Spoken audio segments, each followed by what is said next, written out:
तर आज उपवास आहे, त्याच्यामुळे मी बनवणार आहे साबुदाणा वडा. तर त्याच्यासाठी मी हा बटाटा उकडून घेतलेला आहे आणि त्याच्यानंतर ही हिरवी मिरची घेतलेली आहे. हिरवी मिरची तुम्ही तुमच्या चवीनुसार घेऊ शकता. आणि हा साबुदाणा चांगला 3 ते 4 तास भिजवून घेतलेला आहे.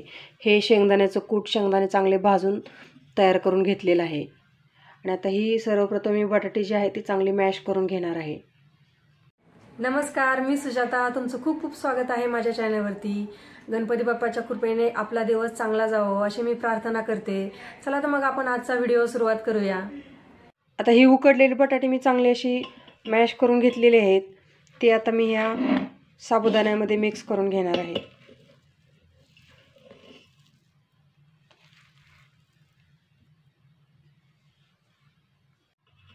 आता साबुदाणा आणि बटाटा चांगला मिक्स करून घेतलेला आहे. आता ह्याच्यामध्ये टाकणार आहे मी ही हिरवी मिरची जी चांगली बारीक वाटून घेतलेली आहे ती टाकणार आहे. तुम्ही तुमच्या चवीनुसार टाकू शकता. किती तुम्हाला तिखट हवं आहे तेवढ्या प्रमाणात हिरवी मिरची टाकून घ्यावी. आता हे चांगलं मिक्स करून घ्यावं.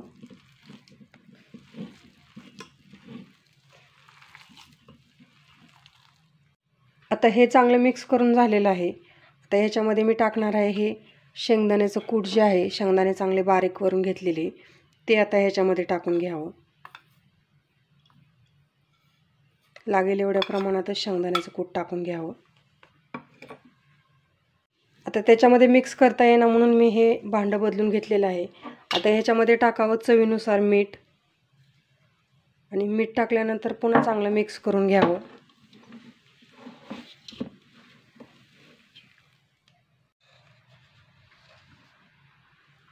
आता याच्यामध्ये असं चवीनुसार मीठ टाकून चांगलं मिक्स करून घ्यावं. आता हे चांगलं मिक्स झाल्यानंतर तुम्हाला हवे त्या आकारामध्ये ह्याचे वडे जे आहे ते तुम्ही तयार करू शकता. असा गोल आकार देऊन देखील तुम्ही हे वडे तयार करून घ्यावेत.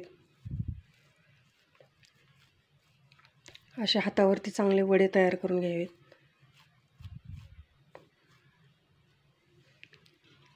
किंवा मग असं आकार देऊन त्याला तुम्हाला हव्या त्या शेपमध्ये तुम्ही वडे तयार करू शकता.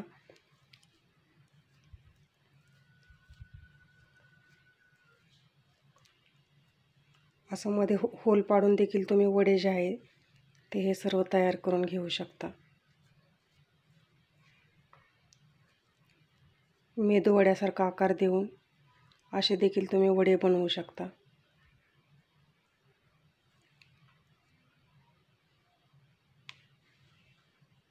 आकार देताना असं गोल आकार तयार करून थोडंसं असं प्रेस करून घ्यावं. आणि हे वडे जे आहेत ते तयार करून घ्यावेत.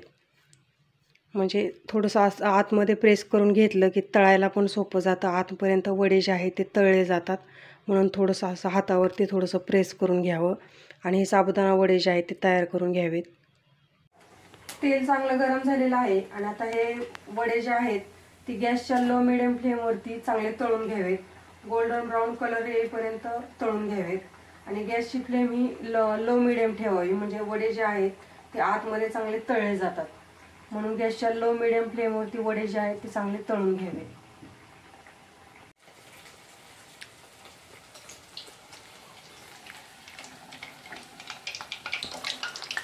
हे असे एक साईडने तळले की दुसऱ्या साईडने असे पलटून हे साबुदाणा वडे जे आहेत ते चांगले तळून घ्यावेत.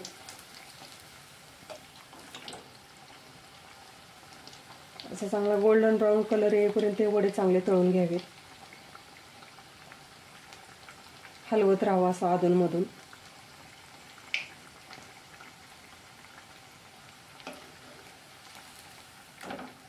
मग वडे चांगले तळले जातात.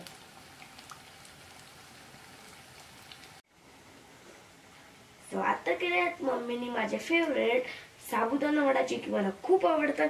आता मी ते खाणार आहे काही वेळात. प्लीज व्हिडिओला लाईक करा, शेअर करा, सबस्क्राईब करा. असे गोल्डन ब्राऊन कलर वरती हे साबुदाणा वडे काढून घ्यावे.